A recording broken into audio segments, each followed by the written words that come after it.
Hello and welcome to the Video Game Book Club. I'm Savvy. I'm Elise. We never ever do that. We've done it like twice, I think. So Now you know our names. Now you know. In case you really wanted to know, but we know what you're here for. You're here for Mass Effect. Mass Effect Ascension by Drew Karpyshyn, to be exact. So this is our third Karpyshyn. Yeah, welcome to the Karpyshyn fan club. Yay. And I listened to the audiobook read by David Kalachi. How was the audiobook for this one? It's good. He does a good job. He did the last one. Did you have sound effects for this one? No, it wasn't as cool as the Star Wars one. The Star Wars Revan book, in case you didn't watch that episode, has 6 sound effects in the audiobook, so you should listen to that instead of read it.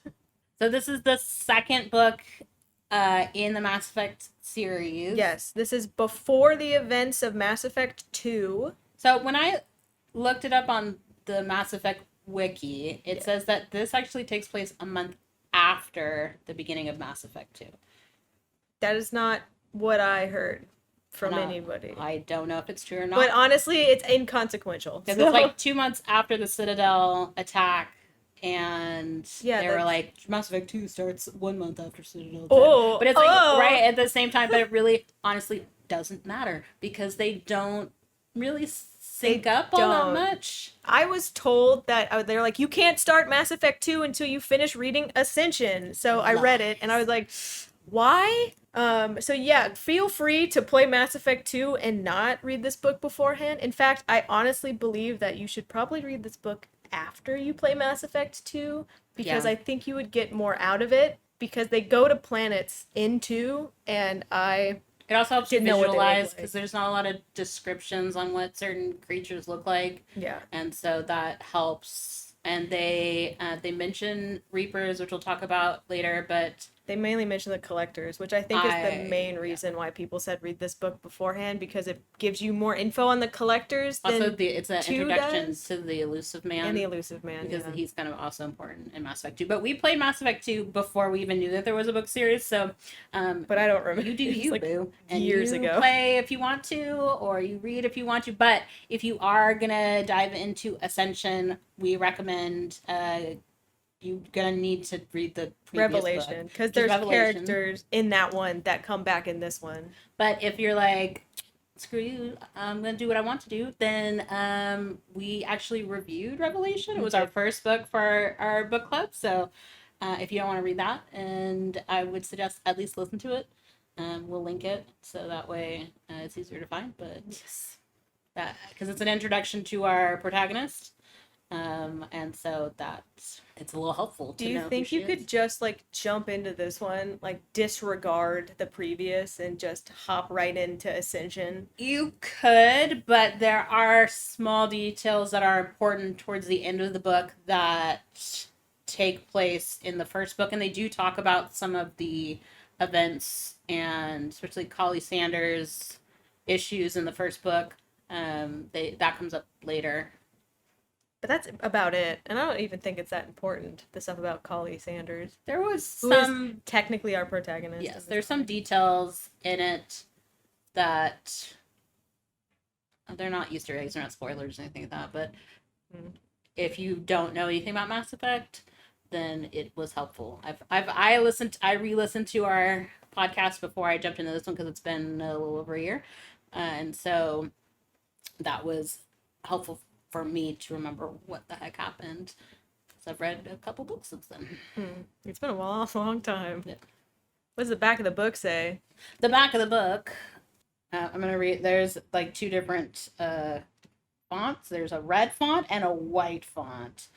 When they vanished 50,000 years ago, the Protheans left their advanced technologies scattered throughout the galaxy.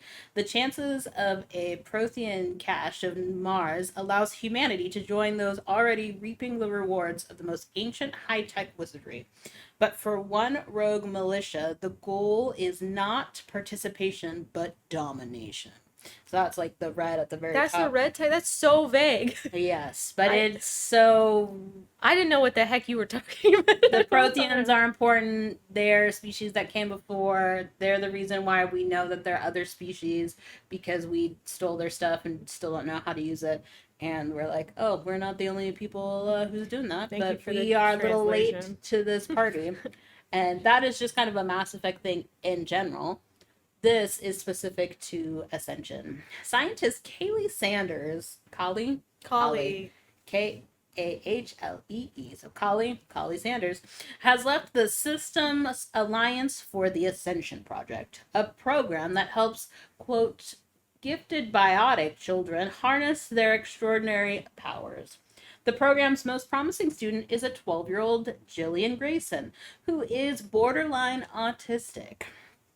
What Kali doesn't know is that Jillian is an unwitting pawn of the outlawed Black Ops group Cerberus, which is sabotaging the program by conducting illegal experiments on the students. When Cerberus' plot is exposed, Jillian's father takes her away from the Ascension Project and flees into the lawless Terminus system. Determined to protect Jillian, Kali goes with them, unaware that the elder Grayson is, in fact, a Cerberus operative. To rescue the young girl, Kali must travel to the farthest ends of the galaxy, battling fierce enemies and impossible odds. But how will she be able to save a daughter from her own father? As much as the back of the book made it sound like Collie was the protagonist, I really felt that Paul Grayson, the dad, is actually more of the protagonist in this one. It's similar to the last book where you have the viewpoints of two characters back and forth, and Paul Grayson is definitely one of those, and then Collie is the other one. So it's two people going back and forth. Do you feel like that now that we've read this book that the back is an adequate? Yeah, I'd say so. That's pretty like much what happened. It's kind of deceiving with Collie being the main person and the fact that they go all over the universe to try to save. Yeah, that's not exactly true. Jillian, but that's really, it's vague enough. Not. And I mean, they made Paul. That we'll talk about Paul later. Never mind. Do you think this is better than the first book? Felt it was faster for me to read. The book version is about 342 pages, it's like 25 chapters, something like that. And it took me 3 days. It took me 3 weeks. I didn't like this book because I don't know, I just got bored with it. And then I rode the Mass Effect ride at California's Great America, Mass Effect New Earth, and I had a new zeal for Mass Effect. I was like, yeah, let's finish this book. And then I just powered through it. I gave it 3 stars. I also gave it 3 stars. We gave the last book 3 stars as well. There were issues on Goodreads and news. There were issues. Collie Sanders annoyed the crap out of me. Did she annoy you last time? No, I had to go back, and when I listened to it, Anderson was annoying. Yeah. And they make Saren way worse in this book than I think they wanted. The first book was really graphic. Yes. This not so much. Well, there was no sexual assault. There's one like really creepy potential. There's a gross torture scene. Ish. Yes. That was pretty gross. I think this one's overall better than the previous one. And the games are not as potentially violent like these. I mean, you're killing people, you're shooting them, but you're not like beating the crap out of them. Yeah. So there's a little bit of difference between the books and the games. Collie Sanders in this one just was super annoying, and to the point where I wrote this on the Goodreads where I'm like yelling at my book like I would at the movie in the horror movies where the girls walk up the stairs. What's that noise? I'm like, girl, back it up and get out of the house. Like, trust your instincts. So plot, I thought like the plot was fine. There was multiple characters. There's multiple species. We met a couple other species that we didn't meet last book. And it didn't jump around too much. No. Which was nice because the 2 Drew Karpyshyn books we read, he jumped around a lot. And it was like, where am I? Later in the book with the chapters, you do switch perspectives like he did in the first book.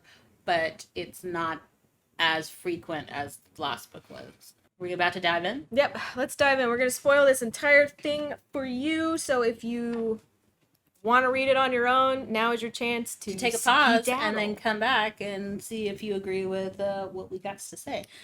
This book came out in 2008. Oh yeah, which is surprising to me because Mass Effect 2 came out in 2010.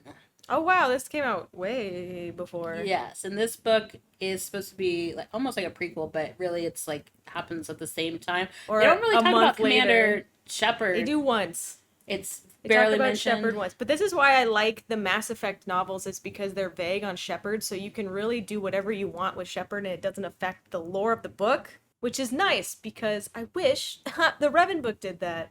True. All right, we're gonna jump in now for reals. The prologue, which is Sauron has attacked the Citadel. Sauron is the character from the previous book as well as first game. Yeah. Citadel. He has the gas. Citadel has been attacked. We see the elusive man. And he says he sees an opportunity in chaos to benefit humanity. Yeah, he's like, this disaster is a great opportunity for us.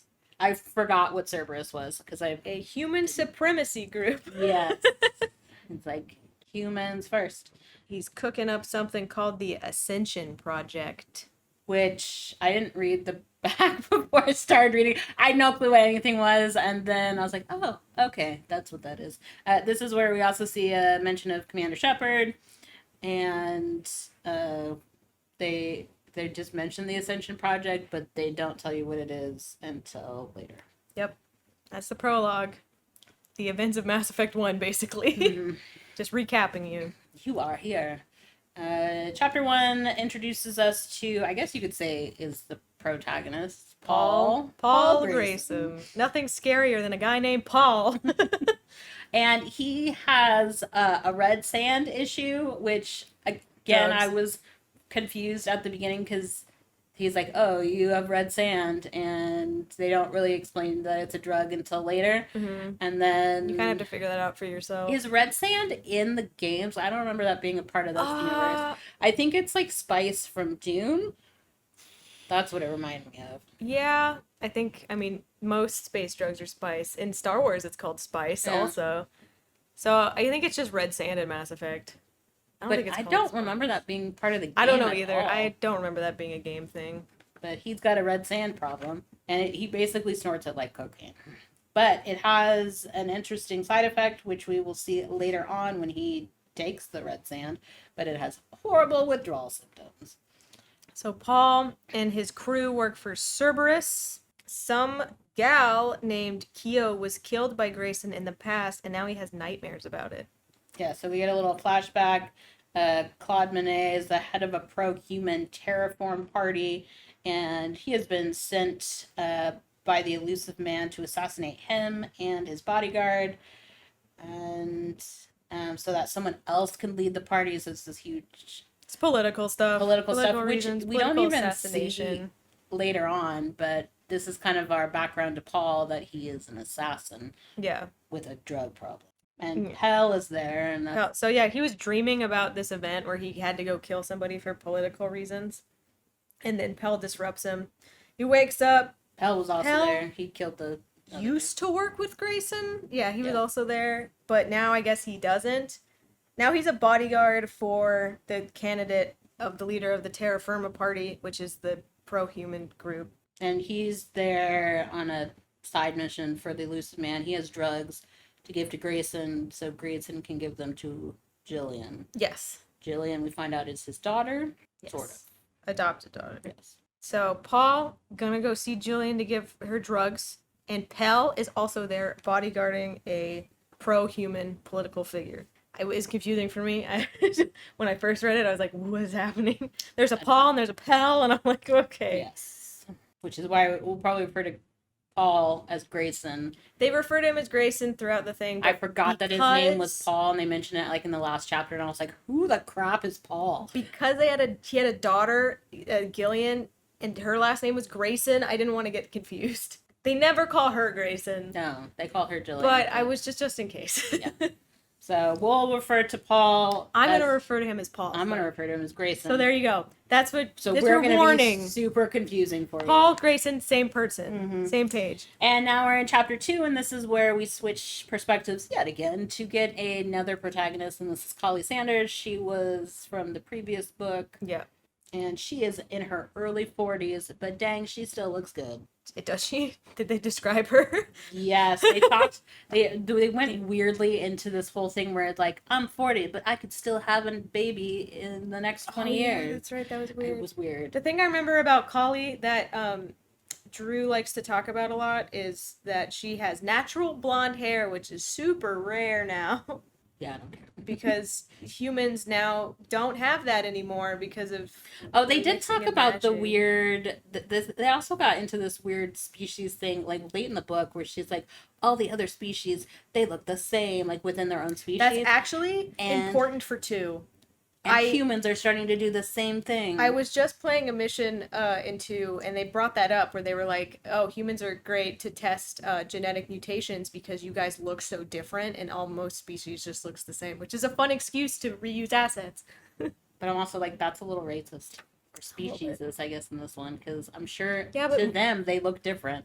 But just as a recap, Kali's dad was John Grissom. He's the first man to travel through a mass relay, so he's like super famous. And she has a different last name because no one's supposed to know that that's her father for whatever reason. She was a part of the military for a while and stuff like that. In the last book, she was dealing with illegal AI, and then she joined the Alliance because someone tried to kill her, and I guess she did something that was helpful, and so they're like, that illegal stuff that you were working on, Kali, don't worry about it. Now she's working on the Ascension project, which is a human biotics training program for kids. So fun. So biotics gives you special abilities. It's basically how would you describe biotics? It's your wizard powers, but it's sci-fi. Like telekinesis? Yeah, you can like push stuff and plus the force. You can get biotic implants, or I think you can be born with it, right? You're gonna have they have a genetic predisposition because there was this quote unquote accident. Yeah. That was not an accident, which is hence the quotes, but that killed a bunch of other kids, but the ones that survived are the strongest with biotic abilities, but you can get transplants. You can't get transplants. Kali is a brilliant programmer with a knack for synthetics. She retired from the Alliance, and so now she's in the private sector. She got to talk to this brat kid named Nick. Yeah, Nick pushed a kid. With his biotic powers. Pushed a kid, so force push. Suspension. Terrible. That's the only thing that happened. He got in trouble, so he can't use the extra net. I love how Kali Sanders can do no wrong. She's like, I'm super smart and super attractive, and everybody loves me. But she's in her 40s, so that's going to become a problem. That's going to be a problem for some reason. Yeah, Paul, we're going back to Paul, because that's all that happened in that. Nick pushed a kid, and then he got suspicion. It's an introduction to what the Ascension Project is, hence the name, and so that was helpful. And so she's with this guy named Hendel, who put Nick on suspension. The security guard there, head of security, head of everything. I don't know. Hendel's kind of confusing to me. Then we find out that Jillian has a mental condition. I can't tell you how many times they referred to it as a mental condition, but she is autistic, high functioning autism, which separates her from everyone else. Kali tells Jillian that her dad wants to visit. Just out of the blue, he's like, I'm gonna be there tomorrow. He's not gonna schedule it beforehand, which really pisses Hendel off because she is autistic, so she needs a schedule. She doesn't keep the schedule, she gets upset. And this is also the chapter where they talk about Kali's dating some young dude who works with Jillian. So is it Euro? Oh, how was it Giro? pronounced? It's Jiro. Hang on, I wrote it down somewhere else because I didn't realize he would be important, so I didn't write his name down until later. He works with Jillian, but he is Giro. Like, I think Giro? It's Hero. Oh, yeah, I pronounce it Hero for some reason, but Hero. It's kind of Japanese sounding last name. But he is like 25. I don't know. He's younger than she is. And they have a sexual relationship, which I don't have an issue with the fact that she's in her 40s and he's 25. You know, get it, girl. But the issue that I have is that they brought like a whole chapter was dedicated to this. I feel like There was a whole chapter. There was like later parts on where they're together and it's I keeps have it coming written up down their somewhere. age difference, but I don't. Whatever you do, you. They're both consenting adults, but she's his boss, That's true. and Yeah. that's not okay. But this is also chapter 3 is the chapter that we find out about these chemical spills that led to 37 biotic humans. I'm like, that's not fishy at all. Now all of these kids are in the school. Like a bunch of kids had birth defects and died, and it was an accident. Oops.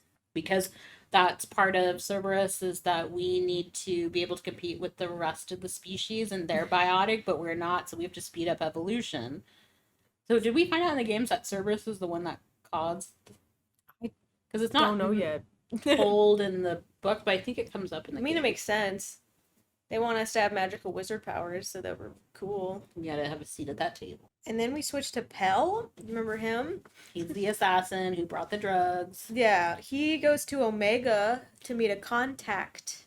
So Omega is the sketch planet where there is no law enforcement, but there was a part in the story, because I definitely wrote this down in my notes, where every species calls it something different. And the reason why it's called Omega is the humans, but the Asari call it the heart of evil. The Turians call it a world without law. Okay. The Solarians call it a place of secrets. The Krogan call it a land of opportunity. Nice. Because of the Krogans. Yeah. And then the humans call it Omega. So it's like if you know the I am the Alpha and the Mega. So Omega is the end of the Greek alphabet. So it's the end of all things. That's what it translates to. I actually couldn't picture what Omega looked like because I didn't start 2 yet. So to me, it just looked like a grungy, dank citadel in my brain. Yeah, I kind of visualize it. I kind of visualized it a little bit like the slums of like Brazil. Where like houses are built upon each other, but I guess there would be more separate apart. Kind of. I just marketplace. There there's a lot of in the game, and I was like, "Wow, this is not what I thought it was." So, what does it look like in the game? Because it wasn't really described in the book. I mean, so there's like the top level with all the bars and stuff, right? And then it's like kind of dank and dark, and it does look like that one looked like a citadel. That was just gross. And then underneath, like all the apartments and stuff are all like underneath the city. Because it's on like this big asteroid thing, and so there's no like sky in the apartment areas and stuff. And there's like a dank, dirty market that has like one window. That sounds legit. I like how they also say with Omega, Pell is like paranoid because a dead human wouldn't attract any notice as he's like walking through the city. Yeah, humans are not liked there. So he goes to a bar, right, where. No, this comes later. So he's gonna meet a contact, a Quarian named Golo, who he actually attacked because he thought he was following him. So well, he was gonna meet him, and then he's like, "Someone's following me." So he starts running, and then Golo attacks him, and then he attacks Golo, and they're like, "Wait, we're supposed to meet each other." The contacts, and they're like, "Oh, my bad." So then they went to a gambling. Why'd you shoot me? Why'd you run? Gambling hall, which is run by Krogan? I don't know. That's what I kind of took as it. But, it's called Fortune's Den, which is a super cool name for a bar. That sounds like a sketchy, dark gambling hall. Yes. And I just imagine like pirates being there. Just fine. I mean, there probably are like space pirates. Tangle, the little bar that she goes to. Oh. Okay, that's what I pictured. Singing your dream song in Omega. And I have a dream.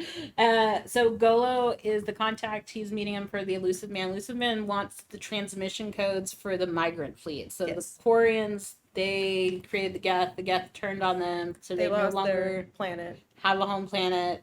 And so they're in all these ships. Yeah, they're in this like one big fat ship called the Migrant Fleet. But they're like a bunch small of side ships other together. ships. Yeah. So it's like Battlestar Galactica, if you know the fleet from that. That's what it reminded me of. Nobody knows Battlestar Galactica. What are you talking about? It's because they're silent. That's why. And so he wants the transmission code so he can get in there. But they're only Quarians, so you're a human. You can't like go hang out with Quarians. Yeah, the only time you hang out with Quarians is when they go on their, what is it called? Their pilgrimage. Out to go get something useful and then come back when they're of age. Golo is actually exiled from the migrant fleet because he sucks. He tried to sell his fellow Quarians to the collectors, This is also where I found out that slavery is illegal in council space, but it's Yes. legal everywhere else and That super prominent. is the funniest ad I heard on Omega was like the Batarians being like, it's a Batarian right to have slaves. Don't let the council trick you. They're being racist against us and they don't respect our culture because we want to have slaves. Batarians. I'm a little bit ahead. What? Are we done with chapter 4? Are we on chapter 5? No, I'm still talking about Golo and his exile. So Golo, did we find out why he was exiled? He was exiled because he tried to sell his fellow Quarians in this. He talks about it. Yeah. To the collectors, which are the big bads of 2.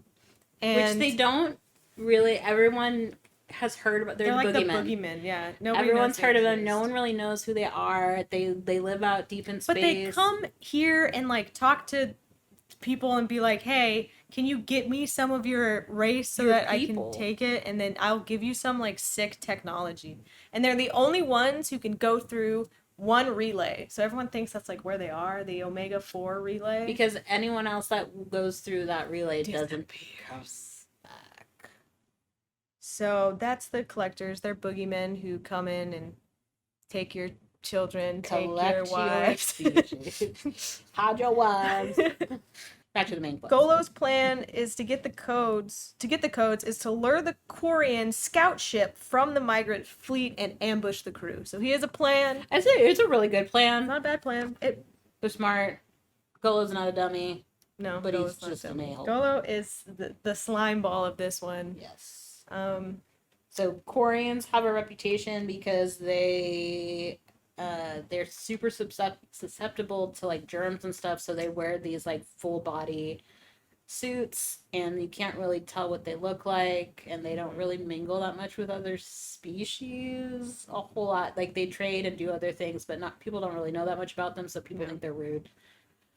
Yeah, people don't really like them. They get mad when one of the migrant fleet comes in like to their thing and they have to go buy supplies, and they're like, ugh, these people. But they're always like so polite. They also need like special food and stuff again because they're susceptible to diseases and stuff. But yeah, they'll pay like full value, and they're not trying to trick anyone. I don't get the Quarian hate. No. They just seem very polite.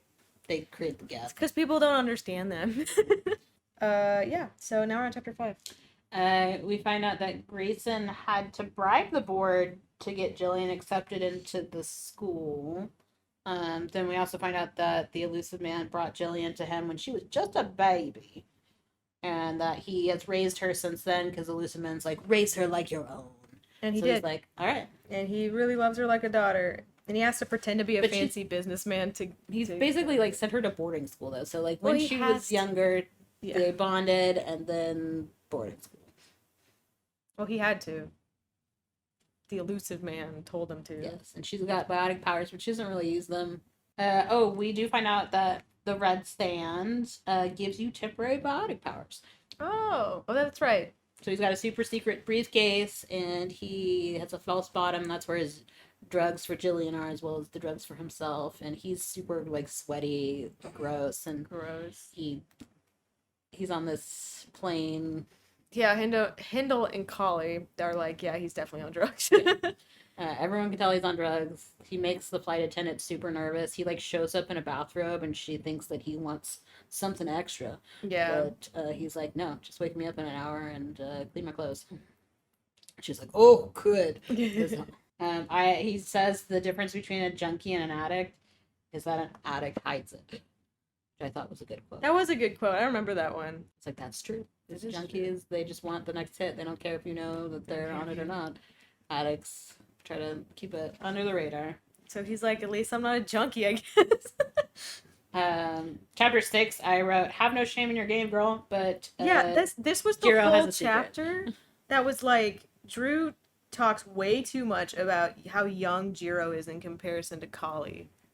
That was like the whole fucking chapter. Here's the thing, ladies. Like, if you want to date a younger man, go for it. But remember what guys your age were like when you were that age, because they haven't changed. They're both consenting adults. Again, she's like, there's nothing in our contracts that say we can't mingle. But your 25-year-old boyfriend might be hiding something. Yes. because he brings it up that he's kind of hiding something, which is Yeah. red flags. Red Pay attention to flags. those red flags. There's a whole chapter about it, though. I was like, this is so unnecessary. Because they are having sexy time at his place, but she can't sleep there, so she tries to get up and leave. God, this is so pointless. Chapter 7 explains everything else. When Paul finally shows up to the academy. So Paul shows up again. Hendel doesn't like Paul or Grayson because, again, he's on his own schedule. They're not, like, it's nighttime. Everyone's still sleeping, but he's on a different time. And we talked about this last recording, that there's, like, galactic time and then there's Earth time. And so people are on different timelines, and for some reason, us Earth people can't get on the metric system of galactic time. We still have daylight savings. We're insane as Earthians. And so Grayson shows up, Paul shows up, and, like, everyone's still sleeping. And this is the part that's super annoying to me, is that Handel's like, okay, take him to the cafeteria for a couple hours, wait for his daughter to wake up, and then take him to go see her. And they're like, nope, we're just going to go straight in there. Well, they left Paul with Jiro. And then Kali is way too trusting. Considering what happened to her last game, like, this girl is way too trusting. She's like, whatever, we can leave them alone together. And Handel's like, don't you want to be, like, it's procedure. Like, someone has to be in there. Paul or Jiro, to be honest. He shouldn't. He trusts his instinct. Handel that knows man what's knows, up. Well, he's a security chief. He should know what's up. Trust your instincts. Kali, get some instincts. So Paul gives Jiro the drugs that Pell gave him. Turns out that Jiro is another secret Cerberus operative, colleague, evil guy. Who would have guessed? Wow, oh my goodness. And that he's been, quote unquote, pumping Kali for information. Only sleeping with Kali to get information out of her. Okay, now we're back to Pell and Golo time. Team B! They set the trap for the Quarian ship, and the plan actually is a smart plan. So he's meeting with stuff for you. Another Quarian group he's like, I'll trade you technology if you give me the codes, right?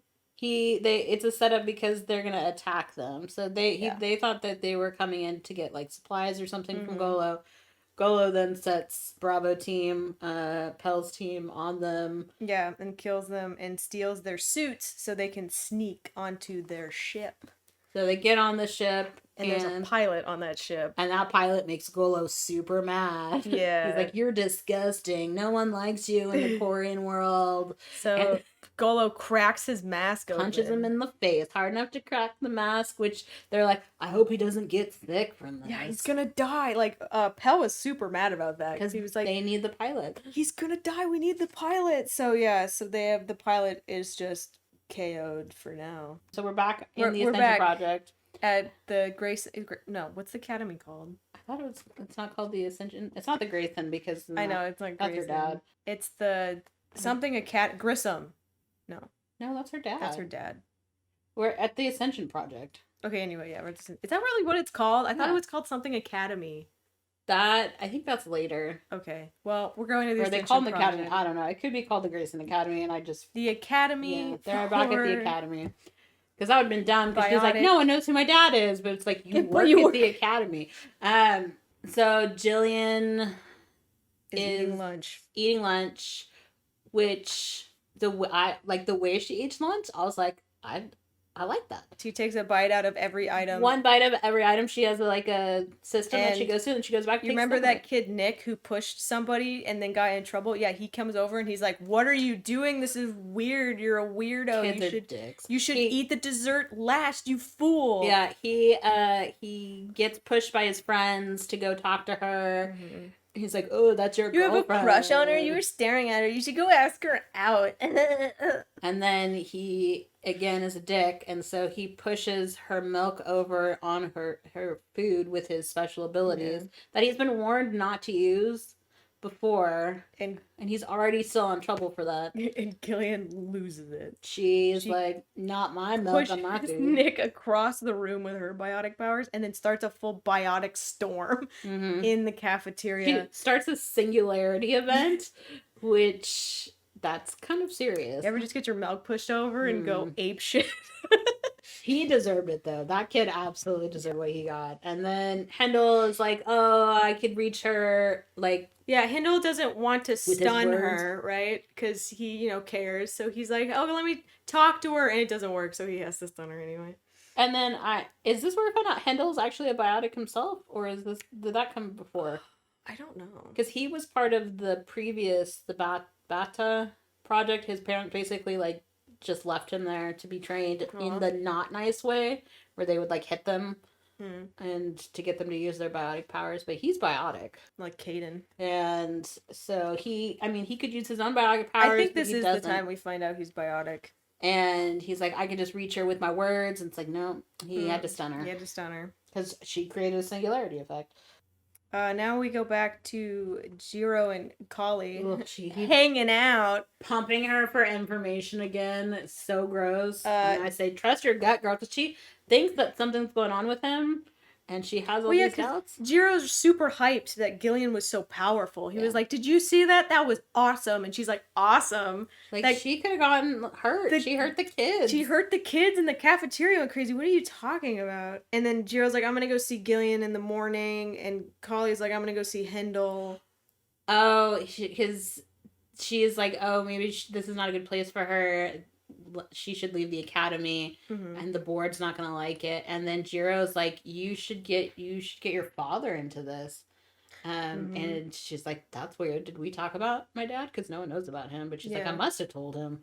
Like, no, trust your gut. Trust your gut. So in the next morning, she goes to see Hendel, and she's the description is like, Hendel, this is the next day, and she's like, Hendel changed his clothes. I'm like, yeah, no duh, it's the next day. But he still, I guess, had food in his hair. Ew, he didn't wash his hair? No, because he's been looking at, like, he's been filling out reports and stuff. And Hendel decides, like, he's too close to Jillian, so he wants to quit and become Jillian's private tutor. So that because he's biotic, so he could teach her how to use the waves of the Force. But he hates Grayson, so that's going to be stupid. Yes. And so secret's out. So because she brings up the fact about her dad, and he's like, "What? Your dad? Yeah. John Grissom?" He must have looked through her files, her secret special files, Jiro. Yeah. And that's when it clicked that she was like, "Oh no!" She's like, how does he know about me? So, but she gave permission for Jiro to go see Jillian in the hospital. And she's like, oh, no one should go see her. And he's like, I want to go see her. Well, yeah, because Jiro's like kind of her main caretaker. Yeah. And she's like, oh, I'll call it. You can go see her. And then Jiro shows up at the hospital and was like, all right, Jillian, we got to go. Yeah. I think, does the elusive man want her off the ship thing? He has to give her the stimulant. He's got to give her the drugs. He's going to give her the drugs in, like, the atrium. So he, like, plunges a needle in her and... Yeah, they go to the atrium, so he's taking her out of the hospital, and they're going to, like, the middle of the lobby to go do the drugs, I guess. Yeah, so the atrium is, like, where there's a waterfall and then once trees and stuff. Kali's like, oh my gosh, Jiro looked through my secret files, and she was with Hendel, and Hendel was like, oh my gosh, Jiro is with Gillian, and then he, like, books it out of there. And they finally meet up in the middle of the atrium. This is chapter 11. Jiro gives Jillian the drugs, and she has a seizure. And then he, like, runs for her. He's like, oh, no. Yeah. He doesn't check to see if she's okay. No. He's just like, I'm in trouble. Gillian's just having a seizure in the middle of this atrium, and Hendel shows up, and Jiro stuns Hendel. Yeah, they fight. Hendel's not a small man, so he's got the upper hand, and then... Still, Hendel's not using his biotics. He's not using his biotics. And so Jiro does stun him. Bad example for the kids, I guess. There's no one there. Who's gonna know? Gillian's gonna know. She's watching on the floor during the seizure. He is out for the count. But after that, he wakes up and to go, like, give her CPR. Yeah, to go give her CPR. And in the meantime, Kali finally catches up with Hendel and just beats up Jiro. At first, she's as she's running, because she's behind Hendel, she's like, maybe Jiro's not such a bad guy. Maybe it's like, you know he's a bad guy. Yeah. Like... So she goes in. He lied to you. He used Gillian, you know better. Having a seizure, and Hendel on the floor. He takes Jiro down. Yeah. He's like, he's trying to negotiate with her, and she's not, and she's just kneeing like, him in the face and stuff. yeah. The EMTs got there in time to save Gillian. So I would keep calling her Gillian. Why? It's Jillian. It's a G. Her name starts with a G. Jillian is saved by EMTs. Now we're on chapter 12. And Grayson finally listens to his messages after another drug binge. Yeah, he And got a they're call. like, we've tried to call you like 4 times. Your daughter had an incident in the Mhm. cafeteria. She was in the hospital. And the elusive man, so he doesn't call the school, he calls the elusive man. Mhm. And he's like, all right, it's time to get Jillian out of there. Yeah, he's like, Jiro's been compromised. Let's get her out. He doesn't know that Jiro's been compromised, though. Yeah, he does. They say that. Oh. Somebody says that. Otherwise, I wouldn't have wrote it down. Now elusive man wants Jillian to come to him so they can study her. And this is when Grayson starts to have doubts about the elusive man's intentions. Yeah, but then we cut back to B team. Mm-hmm. Pell and Golo and the pilot that's mask got cracked. He has a fever, so he's actually talking a lot. He's telling them all the information they need, and Golo wants to make another deal with the collectors. Foreshadowing for later. Put a pin in that. There's a quote that I thought was interesting that says, violence is inevitable when different species try to live side by side. I don't think that's true. I don't think that's true either. Who said that?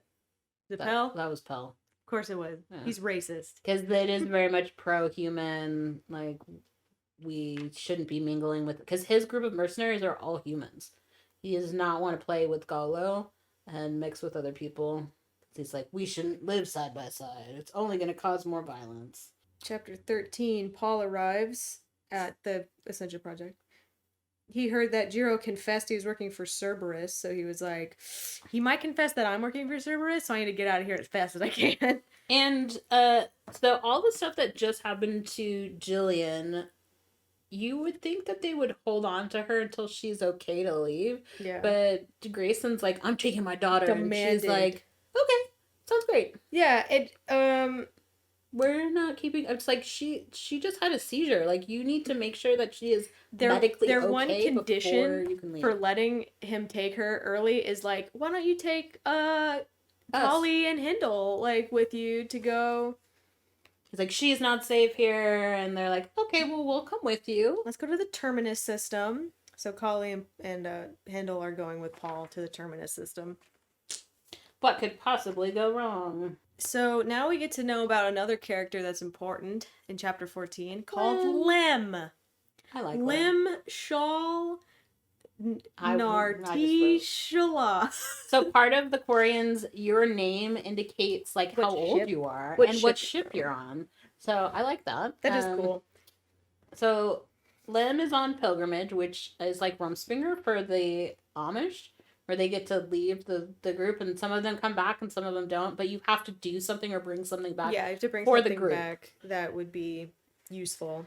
So Lem's like, I heard about a ship of ours that's gone missing, and he's looking for Golo. He's looking for Golo to confront him about the attack on the Syndiad, I think is the ship? Syndiad, yeah. Syndiad. So yeah, is his thing that he wants to return the people who were kidnapped and the ship. They're also missing the ship too. Okay. And he does confront Golo, and Golo's like, "Oh, I was only a middleman. It's really Pell's fault." Yes, and I will take you to him. He is in this warehouse. Yeah, but you must wait until tomorrow in order to attack. So then we go back to A Team in chapter 15, where Collie, Paul, Hindle, and Gillian arrive. We are on Omega. Everyone's getting back together. So Pell is already on Omega. That's where his warehouse is, where Lem and Golo are. So they were supposed to go somewhere else, and then Grayson just like shows up at Omega, and they're like, they want help from Pell, who believes they believe that Pell is Paul's drug dealer. Yes. So which is not wrong. But... yeah, that's true. So now the whole team's going on Omega because Lem and Golo are at the warehouse. And Lem thinks that the Quarian captives are in the warehouse. And Golo's like, oh, you don't want to go in there right now. It's daytime. Like, you should come back at night. There's 9 of them, and they'll be sleeping at night. And come to my apartment. Yeah. Oh, and So we get Sanders drops Anderson's name from the first book. She's like, let's go talk to my friend Anderson. He's like super high up in the alliance, and they're like, no, he No. doesn't have time for you. He's not gonna take your call. Reference to the first book. No, moving on. And then another pet peeve that I have is that Jillian was in her like hospital gown, and so she comes on board, and he has clothes from like years ago when he dropped her off. And I'm just gonna say that smaller clothes are not only smaller in the arms and the legs, because that's how they described it. It's like, oh, it's old clothes, so her arms stick out and her legs stick out. I'm like, smaller clothes are smaller all over the place. That's true. You would not be able to fit in them. Or if you did, you would not barely. She can't move. She's like stuck, like, eh. But no, apparently if you wear old clothes from when you were younger, just your arms and legs stick out. Yeah, you can wear That's clothes the from only when thing you were that like grows. 6, right? Yeah. On my foot, maybe. This one, Pell double crosses Paul and plans to sell Collie, Hindle, and Jillian to the collectors. So they know that Hendel and Jillian are biotics, so they trank them first. And smart. Yeah, smart. And Pell says, like, we don't take orders from the elusive man anymore. They stopped working for Cerberus and started working for the collectors, sort of. Because they want human biotics. Yes, this is where you get the evil mastermind speech of, like, this is my plan. And chapter 16, we're back on Lim. Lim is like, I'm not listening to Golo. I'm going back to the warehouse right now. He was exiled. He's a douchebag. Yeah. Like, why would I listen to him? He goes back to the warehouse blasting. He's just coming in. He's shooting people up. And he finds Collie and crew. I was tired of saying their whole name. Grayson and Sanders first, right? Or did they take Sanders to... I'm pretty sure they found Collie and Grayson Paul in the same one first. Yes. And then he's like, oh my gosh, it's Collie Sanders. I'm such a big fan. It's weird because they're like, that's weird. And then they don't mention it until like the next chapter. She's like, how do you know me?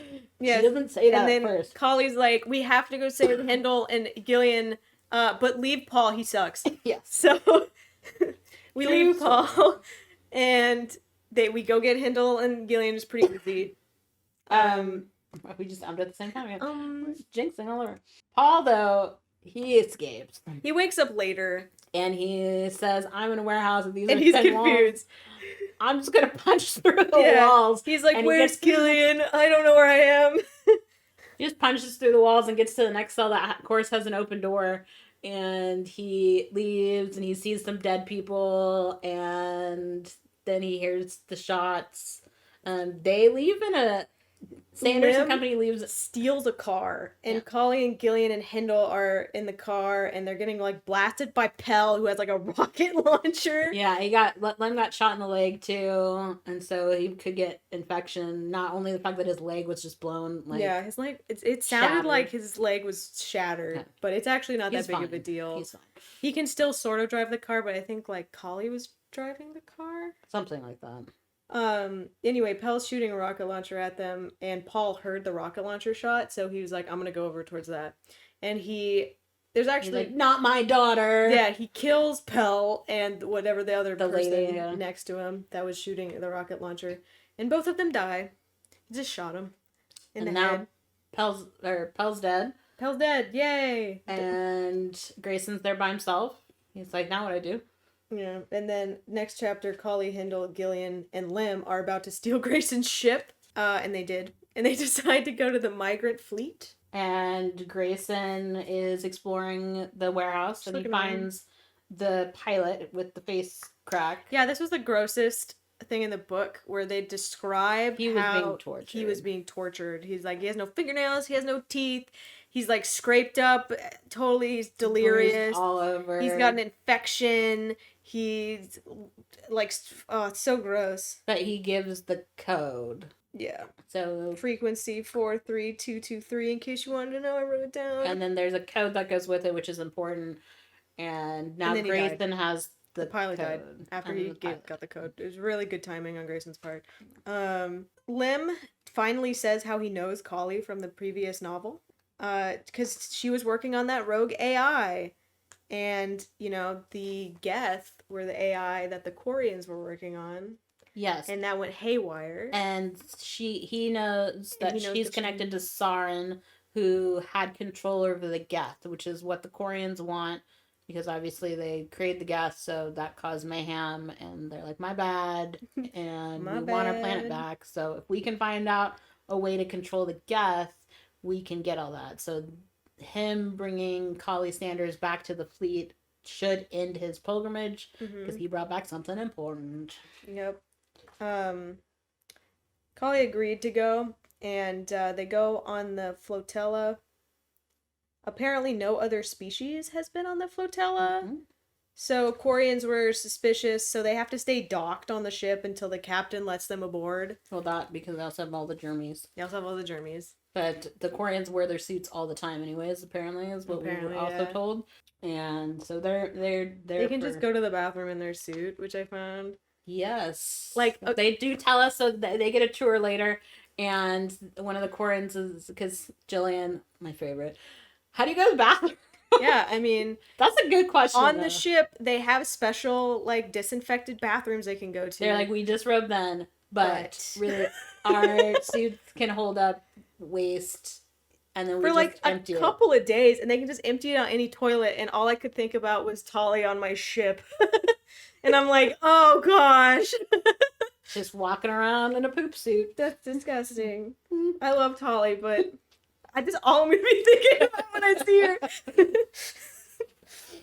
Well, I guess it would be like a spacesuit, right? They wear diapers, right? Yeah, I mean, it's not bad, but it's just kind of poop suit. Yeah. You could just like go to the bathroom in your suit for like a week. I mean, effective, probably better than us having to go to the bathroom a lot. But anyway, so they're on the ship. Grayson meets up with the elusive man. Gives him the deets on what went down. He gives the code, but he doesn't give him the code. Right? He's like, I have the code, but I need to be part of that party. That goes to rescue Paul Jillian. Is like, I know where Jillian is. She's on the Quarian fleet. And the elusive man says, okay, we'll check it out. I'll check your facts and make sure it's true. And then we'll get a rescue mission to get her out. And he's like, I want to be a part of this. And he's like, you can't. You have too much at stake with this. And he was like, listen, I have the passcodes and you don't. So if I'm not part of that mission, you're not getting on. And the elusive man's like, bold. Okay. Yeah, you can go on the mission now. That's fine. Sanders and company have been on the shuttle for 3 days. Hendel is teaching Jillian how to use her biotics. And Jillian is living it up. Yeah, she loves being on this small ship with people that she likes. She's having a good old time. We get the Quarian ship that we're on is actually, it's a small ship, but it has a lot of people on it. Yeah, it's a small ship. It's one of those small side ships. We get the tour, and yeah, they have to go put on their suits, enviro suits, and they set off. Everyone to go meet the captain. They meet the captain. To get to the captain, though, they got to walk through the ship, and they see there's like this free market where it's like if you have something you're not using, you just like put it in this like flea market, and anyone can come grab it if they want it. Yeah. And they ask like, well, what happens? What if someone's hoarding something? And they're like, why would somebody hoard something? That's insane. That's stupid. They wouldn't have any room. And then we see their houses are little like cubes, and they're multi-family houses, and they're really just enough room for a small kitchen and like a sleeping corner. So they don't really have a lot of possessions, which is why they're like, of course we're going to borrow and use other people's stuff. Yeah. And this is where we get the how do you go to the bathroom. And this is where we also hear a quote where it says, unfortunately, the safety of the migrant fleet is a false one. Yeah, the migrant fleet isn't doing so hot. No. Because the ships are falling apart and they can't fix them as fast as they need to. And they're just like, we really need to find a new planet. We can't be hanging out on this fleet all the time. It's not gonna work out. So, which is also what happened in Battlestar Galactica. The captain on this ship is Captain Mal. And is that a Firefly reference? Maybe. I mean, when did Firefly come out? Do you know? I'll ask. Okay, I'll continue. So this captain believes that they need to go out and find another planet, and the other captains on all the other ships are like, that's crazy. That's radical, dude. We can't do that. And also, a bunch of the captains from the other ships wants to meet Kali, so they have to like wait until they show up. 2002 for Firefly. Really? Oh my Yep. god, I thought it was a lot later than that. Nope. I'm gonna say it's a Firefly reference. For sure. The reason, so they have this whole conclave and people come to talk to Kali. The reason why they want to talk to her is because they want all the information they can get about Sauron and the doctor that she was working with. And the events of the previous novel and the first game. I like how, though, she's like, I don't really know. And they're like, well, what's your best guess? Because they want to know if they can control the Gath again, or if the Reapers. Yeah, they want to talk about the Reapers, and they were like, would it be a good idea to use them to control the Geth like Saren did? And she's like, I don't know, probably not. She's like, could we control the Geth with the Reapers? She's like, well, Sauron did, so probably. Yeah. And they're like, that's good enough for us. I feel like she didn't give them anything, no, and she didn't theorize anything, and they feel like this is a terrible gift, Lim, to give to them. But she is the expert, so they're like, hypothetically, could we? And she's like, I guess. And they're like, that's a yes. Because there is a split between the Quarians. Some of them want to continue the way that they are, and some of them want to go like deeper in to find another planet. Yeah. And now we're back at Paul, who's meeting up with Golo. He needs Golo to get onto the migrant fleet, and since Golo can speak Quarian, actually Golo wasn't down until Grayson was like, you could exact your revenge on the Quarians, and he's like, actually that sounds pretty good. Yeah, sounds good to me.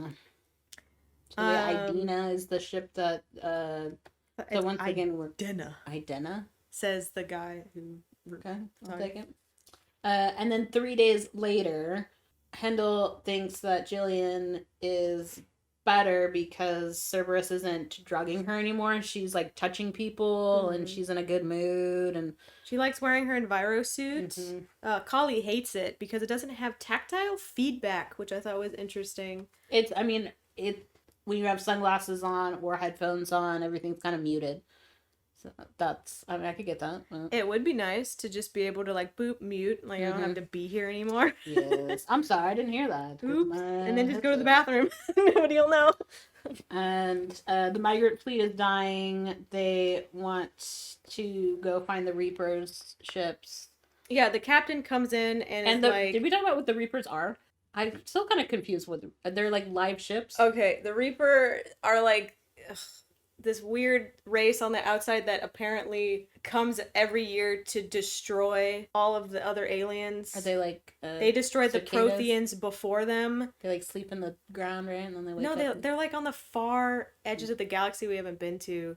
And then once we find the like technology and we start using the technology, it wakes them up from the Citadel and stuff, then they come in through like this, because the Citadel ended up being like a big portal they could come through. They come in and they just destroy everything and reset basically the world, and then they leave like the Citadel and they leave the mass relays.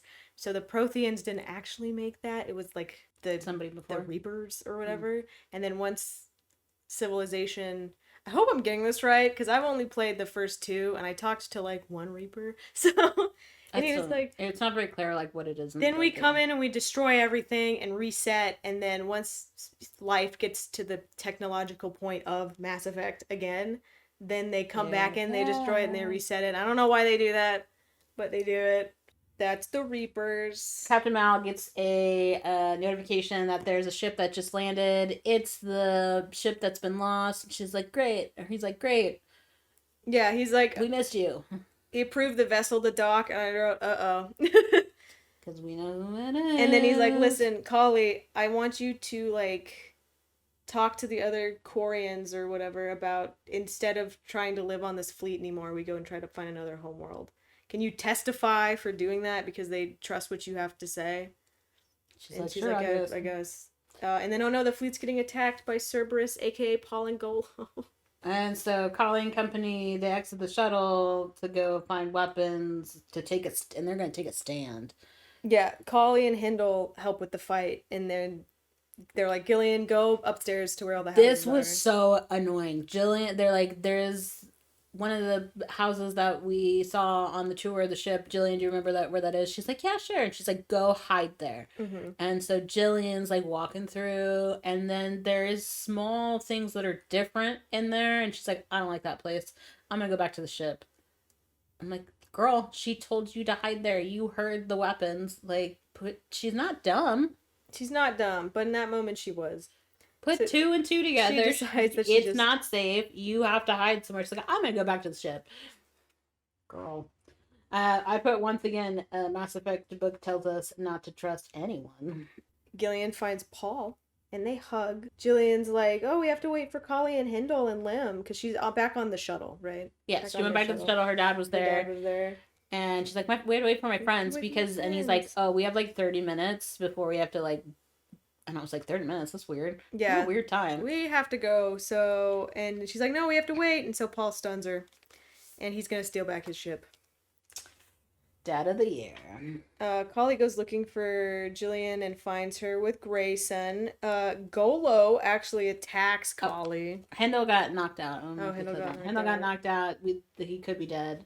So Collie goes to find Jillian. She's not where she's supposed to be, so she knocked out the pilot. Golo gets the jump on Collie. And kicks her a lot.